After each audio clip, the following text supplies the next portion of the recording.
وبه نستعین اما بعد اعوذ باللہ من الشیطان الرجیم بسم اللہ الرحمن الرحیم۔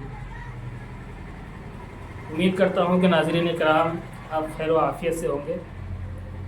میرے محترم بزرگوں اور دوستوں، آج شب برات کی رات ہے اور بہت سے لوگوں کے اصرار پر یہ ویڈیو بنا رہے ہیں جس میں شب قدر کی فضیلت اور اس سلسلے میں کیا عبادتیں کرنی چاہیے آپ مختصر طور پر بغور سماعت فرمائیں۔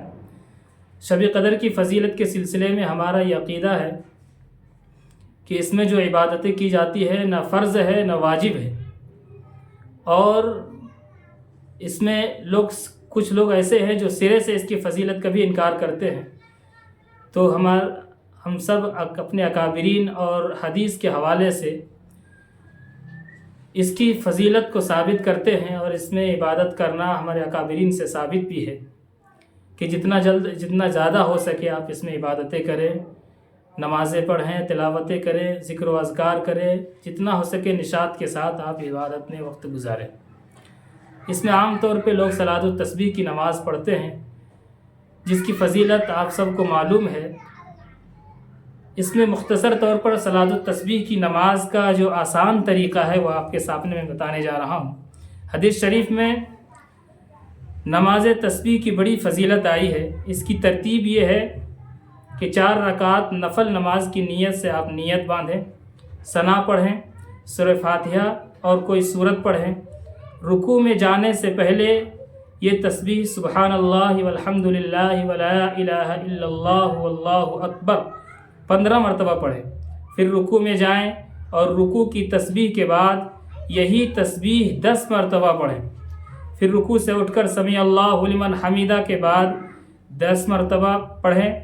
پھر سجدے میں جائیں اور سبحان ربی الاعلیٰ کے بعد یہی تسبیح 10 مرتبہ پڑھیں۔ سجدے سے اٹھ کر پھر 10 مرتبہ پڑھیں۔ اس کے بعد دوسرے سجدے میں 10 مرتبہ پڑھیں۔ پھر سجدے سے اٹھ کر بیٹھ جائیں اور یہی تسبیح 10 مرتبہ پڑھیں۔ پھر دوسری رکعت کے لیے کھڑا ہو جائیں اور اسی ترتیب سے دوسری رکعت بھی پوری کریں۔ پھر تیسری رکعت، پھر چوتھی رکعت، پھر جب چوتھی رکعت میں بیٹھیں تو اگر کبھی بھول جائے، کوئی تسبیح 10 مرتبہ والی چھوٹ جائے تو تحیات پڑھنے سے پہلے بھی آپ 10 مرتبہ اس میں پڑھ سکتے ہیں۔ اس کے بعد تحیات پڑھ کے آخر رکعت میں درود شریف، دعائے معصورہ، پھر نماز کو مکمل کریں۔ یہ آسان سا طریقہ صلاۃ التسبیح پڑھنے کا ہے۔ اس کے علاوہ آپ تہجد کی نماز پڑھیں، صلاۃ التوبہ کی نماز پڑھیں، صلاۃ الحاجت کی نماز پڑھیں، جتنا ہو سکے آپ اس میں پڑھنے کی کوشش کریں۔ اور اس کی فضیلت ایسی ہے کہ انسان کا رزق اسی رات تقسیم ہوتی ہے۔ اللہ کی رحمت آسمان دنیا پر چھا جاتی ہے۔ مغرب کے سورج غروب ہونے کے بعد سے لے کے طلوع آفتاب تک یہ سلسلہ جاری رہتا ہے۔ کم از کم عشاء کی نماز آپ تکبیر اولیٰ کے ساتھ پڑھنے کی کوشش کریں، اور فجر کی نماز بھی تکبیر اولیٰ کے ساتھ پڑھنے کی کوشش کریں، اور قبرستانوں میں جانا اور پھر جو ہے جماعت کے ساتھ اس میں عبادتیں کرنا، یہ سب چیزیں حدیث سے ثابت نہیں ہیں، بلکہ آپ اگر قبرستان بھی جائیں تو فرداً جائیں، عبادتیں بھی جتنا ہو سکے انفرادی طور پر کرنے کی کوشش کریں۔ اس رات میں چند ایسے اشخاص ہیں جو لوگ بھی اس رات اس کے ثواب، اجر و ثواب سے محروم ہوتے ہیں۔ وہ چند اشخاص یہ ہیں کہ کفر و شرک کرنے والا، اللہ کی ذات و صفات میں اگر کوئی شخص کفر و شرک کرتا ہو تو وہ شخص بھی اس رات اللہ کی مغفرت اور رحمت سے محروم ہوتا ہے۔ دوسرا، کینہ پرور، حسد، بغض رکھنے والا شخص بھی اس رات اللہ کی رحمت سے محروم ہوتا ہے۔ تیسرا شخص، قطع رحمی کرنے والا، رشتہ ناتا کاٹنے والا، توڑنے والا، وہ شخص بھی اللہ کی رحمت سے محروم ہوتا ہے۔ چوتھا شخص، ٹخنوں سے نیچے پاجامہ پہننے والا، ٹخنوں سے نیچے لنگی پہننے والا، پینٹ پہننے والا۔ یہ نماز کی حالت میں صرف نہیں ہے بلکہ عام حالات میں ہے، اور یہ بہت بڑا جرم اور گناہ ہے، اس لیے آپ اس سے بھی احتیاط کریں۔ نمبر 5، والدین کا نافرمان۔ اگر والدین کا نافرمان کوئی شخص ہے وہ بھی اس رات کی مغفرت اور رحمت سے محروم ہوتا ہے۔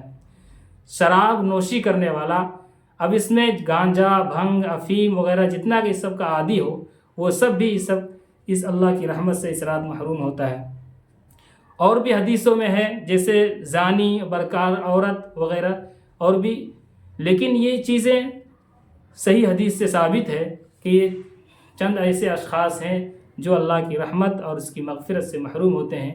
اگر کوئی شخص ان میں سے اگر ہو محروم شخص اور یہ چاہتا ہو کہ اس رات میں اس کی بخشش اور مغفرت ہو جائے، تو اس کے لیے یہ کہ وہ صدق دل سے یعنی سچے دل سے توبہ کرے، اللہ کے سامنے استغفار کرے اور ان گناہوں سے آئندہ بچنے کی کوشش کرے، انشاءاللہ اس کی بھی بخشش ہو سکتی ہے، بشرطے کہ صدق دل سے توبہ کرے۔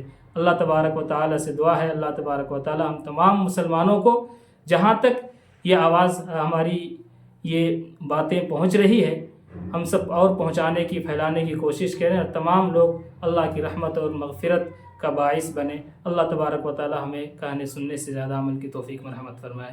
السلام علیکم ورحمۃ اللہ وبرکاتہ۔